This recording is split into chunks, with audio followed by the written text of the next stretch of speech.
With computer programming as a second language to me, I like to code and decode things because everything has a meaning and a purpose. For all of us, texting has also become another language. And I hate to admit that it has value in our daily lives, because it does. But texting has also proven to be destructive in communication with others. And we succumb to it daily. Even the dating realm has changed since texting.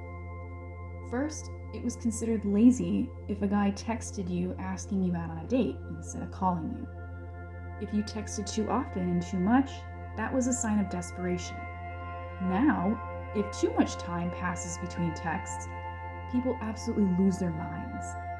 It often leaves me wondering, are people analyzing and reading into their face-to-face connections with people as much as they are with their texting patterns? That's just it. We all text differently. I'd like to think we don't conform to groupthink when it comes to the way we treat texting as 24/7 entitled access to others' time.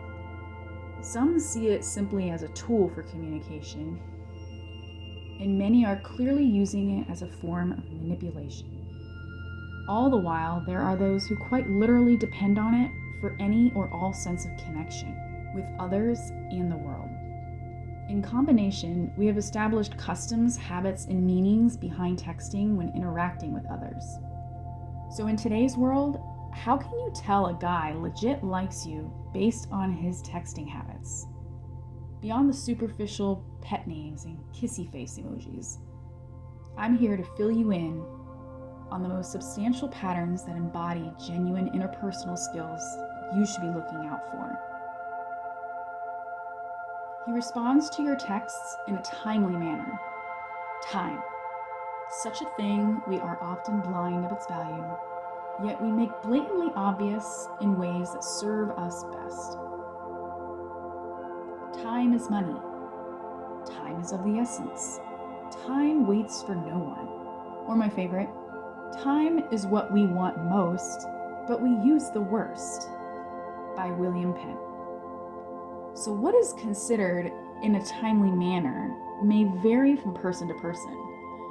Yet there are two obvious extremes that may play an unhealthy role in relationships: those who text back too frequently or infrequently. As for the guy who really likes you, be rest assured you won't ever be left wondering why he hasn't responded or when he will. This may not always mean he will give you an instantaneous response, like you're chatting in real time, or when it is most convenient for you, but he definitely won't leave you hanging on red all day or for days on end. He will actually apologize for any delay. I say this lightly, without condoning infrequent texting behavior or instigating that an apology is required or necessary. Nobody is entitled to 24/7 access to each other's time, nor does anyone need to give an explanation for how their time is spent. Not sorry, but he doesn't need to apologize for hanging out with friends and not texting you back until he got home. Yet, the guy who genuinely likes you will respect your time, while also in respect of his own. I mean, we're all human, right? Hopefully. That means things come up. Time gets the better of us. We pack our plates to the brim. Our phones do die. And yet a romantic interest is still not a healthy justification for self-neglect. So if he was hung up at work all day and couldn't text you back on his lunch break like he normally would, this is the guy who will follow up in courtesy the next chance he gets. And it may sound like this: "Sorry I didn't text you during lunch today. Work was swamped. I barely had time to eat. I wish I had the chance to check in with you today. I can't wait to hear about your day. Ugh, work was brutal today, but my day was made hearing from you." He will tell you when he's busy. This is the guy that will shoot you a quick text. Yes, it may be short and sweet. to let you know that he's in a work meeting, tied up with family issues that require his attention, going to bed earlier than expected, spending quality time with the bros, or quite literally isn't able to respond because he won't have signal while he's on a camping trip in BFE. He will want you to know, no matter what. He will also be comfortable asking for time and space when needed, because when he genuinely likes you, the last thing he wants is the opportunity for assumptions to jeopardize his genuine intentions and feelings for you. So the best thing you can offer is to be that soft place to land when some things may not always go your way or how you hoped. His texts are well thought out. Could I be going a bit over my head with this one? Maybe. Because the reality is, most guys don't prefer to talk. At least, not unnecessarily. It's not that they don't enjoy talking to you, but engaging in full-on conversations over text can be taxing. I mean, as a neurodivergent introvert myself, in one breath, I can definitely relate. So it also wouldn't be crazy to acknowledge that some guys just aren't into it as much as you. The whole full-on texting banter, I mean. That doesn't mean when they do reach out, it isn't thoughtful, meaningful, and reassuring. Remember, words aren't everything. His actions must also align. Yet, for sake of the argument, and thanks to happy-inducing chemicals like oxytocin, serotonin, and dopamine, he's legit hyped to text it out with you on the reg. You might even begin to think it's poetic. And he's not just dishing all the things you want to hear to fill up his text quota for the day. When he texts you, it actually has substance.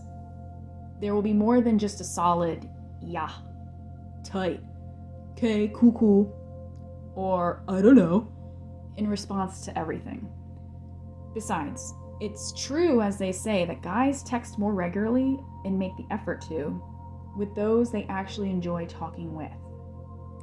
Sure, sometimes you might be wondering if his voice-to-text skills are simply on point. Why even complain? But either way, if he's taking the time to feed the conversation versus simply squashing it with one-word replies, that's someone willing to go the extra mile in conveying their feelings or whatever's going on inside their head. And with that being said, he can carry on the conversation. If he isn't shelling out dead-end responses, then he will also know how to carry the conversation when appropriate. Now, I'm not exactly a believer in having full-fledged conversations incessantly through text. If that's the default way you choose to communicate, you might want to reconsider.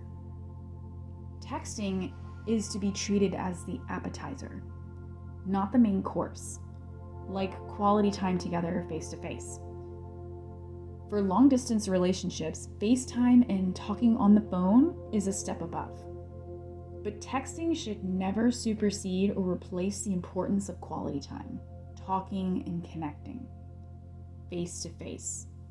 Nor should core aspects of your relationship be defined or managed through texting. But the guy who is actually into you desires to hear from you and gets the same satisfaction from a response as much as you do. So if you're someone who worries you're being annoying or too much, go ahead and release that negative thinking. He will ask reciprocating questions and pay greater attention to detail in the things you say. Remember, not what you mean, in order to better understand you. He checks in with you. It won't matter if he saw you yesterday. He'll want to know how your day is going today. Granted, this may not be a guaranteed daily occurrence, but when the effort is made is where it counts. And no, him only reaching out once a week to see what you're up to and nothing in between is not what I mean either. If you matter to him, you'll be a priority to him in more ways than one. What's going on and what happens to you in your life also becomes important to him. He will want to stay up to date or in the loop of your own little world, but not in a creepy, obsessive, controlling, or overbearing way. It's about the little things, the finer details. You don't expect him to oblige, read your mind, or remember certain things, but alas, he will genuinely make a solid effort. He will ask how your grandmother is doing, since you told him about her going to the hospital. He will anxiously assert himself in how your job interview went, instead of waiting in silence for you to spill the deets. He will send you something sweet or funny to cheer you up, because you expressed that you were having a bad day. And he will check up on you when you're sick to see if there's anything you need. He will do this without you having to ask him for it. He won't stir the pot, start, or resolve an argument over text. I can't say this for many, but if there's anything I've learned in terms of emotional maturity is that there's a time and place for everything, especially sensitive matters. This doesn't mean every dispute, disagreement, and conflict suddenly becomes irrelevant, insignificant, or null and void simply because you aren't texting it out in the moment. Yet I experienced enough of my fair share of text pettiness in my young adolescence that did more damage than intended. In a toxic way, I unconsciously enjoy it. And honestly, I think people really get off on dragging on that sense of adrenaline from arguing or bickering over text. Plus, it provides some level of safety and comfort for many. Texting was never supposed to replace critical aspects of communication and conflict resolution. With that said, you should never attempt to resolve an argument over text. I know you will anyway, but go ahead and repeat after me. There is no win in a one-legged ass-kicking contest. Therefore, certain topics or circumstances should be placed on the back burner until you are face to face. This may seem impossible to do in the moment, but as long as you address the need for proper discussion at a more appropriate time, its existence and significance doesn't just fizzle into thin air. So, yes, the guy who actually likes you, values you, your time, energy, effort, respect, and what you have together, will avoid stirring the pot and instead suggest a time and place to discuss matters rather than over text. He knows that texting has no business being the face of relationship disharmony. He gives you the benefit of the doubt. So we all probably agree that proper texting etiquette is the one-to-one rule. You text them, they text back, then you respond, yada yada yada, and so on. But we can't logically expect it to always go that way. Just because texting exists, as human beings we aren't expected to operate robotically and systematically the way everybody wants. Relationships don't organically work that way either. There are going to be times you might be texting more, sending the first text of the day, follow-up texts, vice versa, or not texting at all the whole day.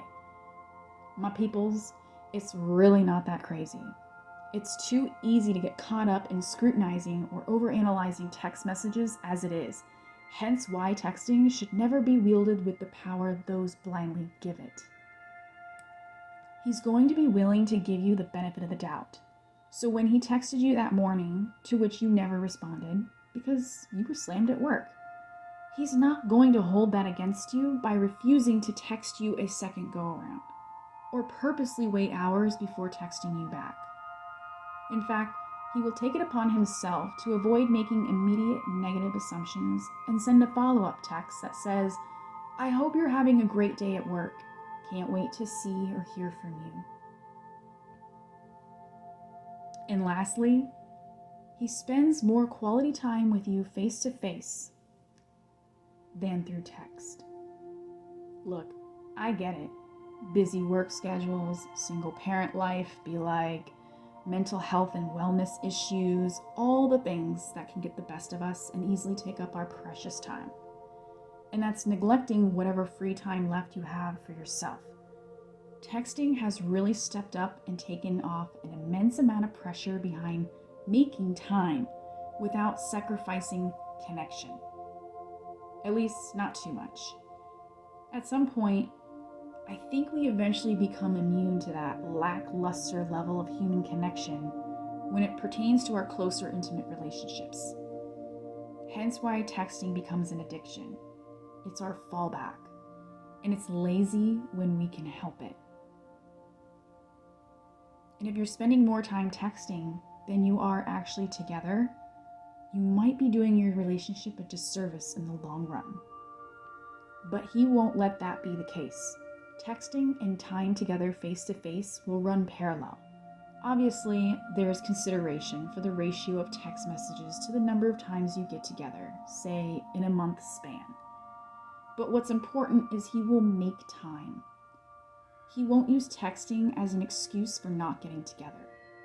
Even if it means having lunch together during the work week, skipping time at the gym that day because it's the only time frame you can see each other, or scheduling days or weeks out your free days together. Sacrifices will be made and effort will be prominent. No excuses. Because trust me, when he legit likes you, it won't simply be a textuationship.